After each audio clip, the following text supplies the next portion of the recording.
आइए आगे। अब हम लोग कृषि में ही देखते हैं उत्तर प्रदेश के तीन और टॉपिक। एक उत्तर प्रदेश की उद्यान कृषि, एक उत्तर प्रदेश में पशुपालन और एक कृषि योजनाएं। सबसे पहले तो यहाँ मैं फिर से आपका बहुत बहुत धन्यवाद दे दूं आपको कि आप इतनी लगन के साथ हमारे इस लेक्चर को देख रहे हैं, सुन रहे हैं। तो बेहतरीन नोट्स भी बनाते रहिए। चलिए दोस्तों आगे बढ़ते हैं। उत्तर प्रदेश में उद्यान कृषि की बात करें तो मलिहाबादी दशहरी आम कहाँ, मलिहाबाद एक स्थान है लखनऊ में, तो मलिहाबाद दशहरी आम कहाँ पाया जाता है? तो लखनऊ में। इसी तरीके से लंगड़ा आम, ये कहाँ की विशेषता है? ये वाराणसी की। सफेदा और चौसा आम, ये सहारनपुर की। इसी तरीके से रटौल आम, ये मेरठ व बागपत। ये सब पूछे जाते हैं कि लंगड़ा आम कहाँ की विशेषता है उत्तर प्रदेश में, इसलिए इसे ध्यान रखिएगा, मैचिंग में भी आ सकता है। तो इस तरीके से ये आम की विशेषता रही। उत्तर प्रदेश में जो उत्पादित आम होता है उसको दूसरे राज्यों में किस नाम से बेचा जाता है? तो नवाब ब्रांड के नाम से बेचा जाता है। जबकि जो आलू होता है उसको ताज ब्रांड के नाम से बेचा जाता है। याद रहेगा दोनों। चलिए आगे देखते हैं। निर्यातक प्रजाति के अमरूद उत्पाद का विशेष क्षेत्र कौन सा है उत्तर प्रदेश में? तो प्रयागराज और कौशाम्बी। प्रयागराज यानी इलाहाबाद, ठीक। तो प्रयागराज और कौशाम्बी। यहाँ दो और प्रश्न देख लेते हैं कि उत्तर प्रदेश में अमरूद प्रयोग एवं प्रशिक्षण केंद्र कहाँ स्थापित है? तो ये प्रयागराज में स्थापित है। जबकि आम प्रयोग एवं प्रशिक्षण केंद्र तो ये लखनऊ यानी मैंगो रिसर्च सेंटर कहाँ है? तो लखनऊ में है। इस तरीके से अगला है कि उत्तर प्रदेश में आंवला का सर्वाधिक उत्पादन कहाँ होता है? तो ये प्रतापगढ़ में होता है। ध्यान रखिएगा, ये प्रश्न कई बार पूछा गया है। जबकि संतरा का सर्वाधिक उत्पादन सहारनपुर में होता है। इसी तरीके से अगला है सर्वाधिक आलू उत्पादन कहाँ होता है? तो सर्वाधिक आलू उत्पादन हाथरस व कन्नौज में होता है। इसके बाद से है राज्य में उत्पादित आलू को दूसरे राज्य में किस ब्रांड, मैंने बताया ताज ब्रांड के नाम से बेचा जाता है। आम निर्यातक दो जोन है उत्तर प्रदेश में, एक लखनऊ है, एक सहारनपुर है। सब प्रश्न ध्यान रखिएगा, फैक्ट है, पूछे जाते हैं। फिर आलू निर्यातक जोन उत्तर प्रदेश में कहाँ है? तो आगरा है। देश की कुल मेंथा ऑयल, मेंथा एक पुदीना की तरह ही एक पौधा होता है, एक वनस्पति होती है जिससे तेल निकाला जाता है। तो देश के कुल मेंथा ऑयल उत्पादन का लगभग कितना भाग उत्तर प्रदेश में उत्पादित होता है? तो लगभग 3/4 भाग यानी लगभग 75% उत्तर प्रदेश में उत्पादित होता है। और मेंथा ऑयल की शुद्धता की जांच करने हेतु fragrance and flavour development centre कहाँ स्थापित है?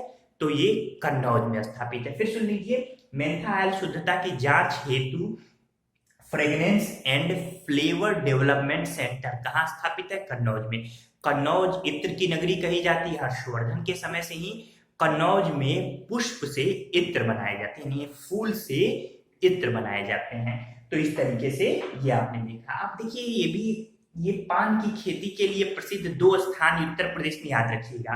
बड़ा ही ये यूनिक टाइप का प्रश्न है। तो पान की खेती के लिए जो प्रसिद्ध है बरीमानपुर और पाली। ये जो बरीमानपुर है ये बांदा में है और पाली जो है ये ललितपुर में है। उत्तर प्रदेश में ऐसे तो पान की खेती के लिए 21 जिले हैं, लेकिन नंबर 1 पे जो जिला है वो ये बरीमानपुर यानी बांदा और पाली ललितपुर। तो ये बांदा आपको दिख रहा है, ये नंबर 1 पे है। इसके अलावा महोबा में भी पान की खेती होती है और महोबा में ही पान अनुसंधान एवं प्रशिक्षण केंद्र है। तो महोबा, बांदा, फिर ललितपुर, ये सब बड़े महत्वपूर्ण स्थान है पान की खेती के लिए। और कितने जिलों में उत्तर प्रदेश में पान की खेती होती है? तो 21 जिलों में खेती होती है। दोनों नाम याद रहेगा, बरीमानपुर और पाली। तो ये उत्तर प्रदेश में उद्यान कृषि रही। आइए आगे बढ़ते हैं। उत्तर प्रदेश के पशुपालन देखते हैं। देश में सर्वाधिक पशु आप जानते हैं कि उत्तर प्रदेश में ही है।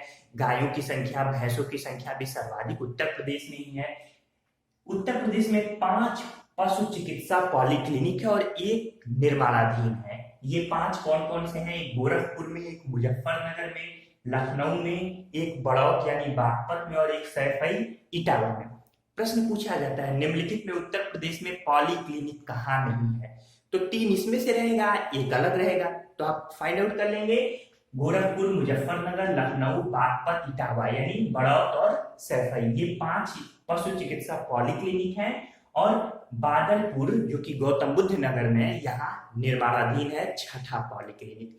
अब जो योजना बनाई गई है उस योजना के तहत प्रत्येक मंडल में एक पॉलीक्लिनिक होगा ताकि पशुओं की सही से देखरेख की जा सके। तो इस तरीके से ये आपने देखा। इसके बाद है पशु जैविक औषधि संस्थान। तो पशु जैविक औषधि संस्थान ये कहाँ है? ये लखनऊ में है। फिर पशु चारा बैंक, पशु चारा बैंक भरारी झांसी में है। उत्तर प्रदेश गो सेवा आयोग की स्थापना कब हुई थी? तो 1999 में हुई थी। राज्य दुग्ध परिषद 1976 में। फिर दोहरा दूं, पशु जैविक संस्थान जो है औषधि संस्थान लखनऊ में, पशु चारा बैंक भरारी झांसी में। उत्तर प्रदेश गो सेवा आयोग 1999 में स्थापना हुई थी। राज्य दुग्ध परिषद की स्थापना 1976 में थी। कई बार पूछा गया है। 1973 में 3 जिलों में ऑपरेशन फ्लड बना। ऑपरेशन फ्लड ये दूध के लिए शुरू हुआ था कि पशुओं से जो दूध है वो दूध में वृद्धि की जा सके। तो ऑपरेशन फ्लड जो है वो केंद्रीय स्तर पर 1970-71 में शुरू हुआ था, लेकिन उत्तर प्रदेश में 1973 में 3 जिलों में इसकी शुरुआत हुई। कौन कौन से? वाराणसी, मेरठ और बलिया। तीनों जिले और वर्ष याद रखिएगा, ठीक? वाराणसी, मेरठ और बलिया। इसके बाद से गोकुल पुरस्कार योजना किससे संबंधित है? तो दुग्ध उत्पादन से संबंधित है। फिर देश व प्रदेश की प्रथम नियमित दुग्ध संघ की स्थापना उत्तर प्रदेश में हुई थी। कब हुई थी? 1938 में। कहाँ हुई थी? लखनऊ में हुई थी। इसके बाद अगला है प्रादेशिक कोऑपरेटिव डेयरी फेडरेशन की स्थापना कब हुई थी? 1962 में। कोऑपरेटिव यानी मिलजुल के, ये जो संघीय कह लीजिए उसकी डेयरी फेडरेशन, यानी कि जैसे मैं मालिक हूं तो उस गांव, किसी गांव में, तो मैं एक गांव में गया, वहां जितने भी जो ग्वाले हैं वो सभी दूध ला के मुझे दे दे। अब मैं इस दूध की सप्लाई करवाऊंगा आसानी से, उनके लिए भी आसान रहेगा। क्यों आसान रहेगा? उनके लिए आसान रहेगा कि उनको जो है गांव शहरों में नहीं जाना है, दूर दूर नहीं जाना है, वहां 10 मिनट में उनका दूध बिक गया। मेरे लिए आसानी होगा कि सारा दूध मिल जाएगा और मैं एक व्यापारी हूं, मैं उसे मार्केट में भिजवा दूंगा। तो इस तरीके से ये सहकारी समितियों की ये जो व्यवस्था है ये चलती है। आगे देखते हैं आलू अनुसंधान केंद्र। आलू अनुसंधान केंद्र उत्तर प्रदेश में बाबूगढ़ में गाजियाबाद में स्थापित किया गया है। इसके बाद है पशु जैविक औषधि संस्थान। कहाँ है? लखनऊ में। ये सब पूछे जाते हैं, आलू अनुसंधान केंद्र, पशु जैविक औषधि संस्थान। फिर पशु चिकित्सा अनुसंधान संस्थान, बड़ा महत्वपूर्ण है, इज्जत नगर बरेली में है। फिर याद रखिए पशु चिकित्सा अनुसंधान संस्थान कहाँ है? वेटरनरी, तो ये है इज्जत नगर बरेली में। इसके अलावा शाक भाजी जो संस्थान है उत्तर प्रदेश में वो वाराणसी में है। तो ये भी सब महत्वपूर्ण है और आपकी परीक्षाओं में बारंबार पूछे जाते हैं। तो इस तरीके से ये पशुपालन रहा, इसे भी आप देख लीजिए और बेहतरीन ढंग से इसके नोट्स बनाइए और तैयारी करते रहिए। इसके बाद हम आते हैं उत्तर प्रदेश की कुछ प्रमुख कृषि योजनाओं पे। किसान मित्र योजना उत्तर प्रदेश में कब शुरू की गई? 18 जून 2001 को। किसान वृद्धावस्था पेंशन योजना 2 अक्टूबर 2003 को। किसान क्रेडिट कार्ड केसीसी योजना 1999-2000 में। कृषि पार्क की स्थापना यूपी में हापुड़, लखनऊ, वाराणसी और सहारनपुर में की गई है। इसके अलावा उत्तर प्रदेश में खाद्य पार्क, फूड पार्क नोएडा में स्थापित है। चकबंदी योजना 1954 में शुरू की गई थी। किसान बही योजना 1992 में शुरू की गई थी। अगला है राष्ट्रीय कृषि व मौसम आधारित फसल बीमा। ये करंट अफेयर्स के लिए महत्वपूर्ण है, फिर से सुनिए। राष्ट्रीय कृषि व मौसम आधारित फसल बीमा योजना ये 14 फरवरी 2014 को शुरू की गई थी। इसमें होता है एक साल में कुछ किस्त अकाउंट पैसे काट लिए जाते हैं किसान के अकाउंट से, 1600 1650 जो भी पैसे हो।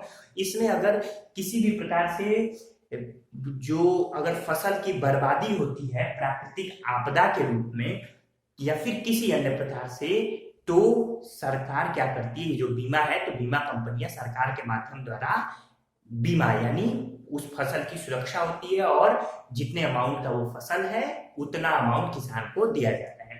इसके बाद है जैविक खेती हेतु मॉडल जिले के रूप में कौन सा जिला चयनित है उत्तर प्रदेश में? तो हमीरपुर चयनित है। फिर किसान समृद्धि आयोग 2022 तक कृषकों की आय दोगुना करने हेतु मुख्यमंत्री की अध्यक्षता में गठित आयोग। तो ये किसान समृद्धि आयोग आप समझ गए। इसके बाद से हम कुछ देख लेते हैं कि उत्तर प्रदेश का प्रथम स्थान किसमें किसमें है। खाद्यान्न उत्पादन यानी कुल खाद्यान्न उत्पादन में, फिर कुल सब्जी उत्पादन में उत्तर प्रदेश प्रथम स्थान पे रखता है। इसके अलावा गेहूं, हरा मटर, गन्ना, आम, अमरूद, आंवला, तरबूज, खरबूज, आलू और चीनी, इन सब के उत्पादन में उत्तर प्रदेश प्रथम स्थान पे है। इसके अलावा उर्वरक प्रयोग में भी उत्तर प्रदेश प्रथम स्थान पे है और दुग्ध उत्पादन में भी उत्तर प्रदेश प्रथम स्थान पे है। तो ये प्रथम स्थान वाली बातें रही। दूसरे स्थान पे चावल, बाजरा, जौ और शहद, इन चारों के उत्पादन में उत्तर प्रदेश द्वितीय स्थान पे है। आप जानते हैं कि चावल का सर्वाधिक उत्पादन पश्चिम बंगाल में होता है, शहद का भी पश्चिम बंगाल में होता है, जबकि बाजरा और जौ का राजस्थान में होता है।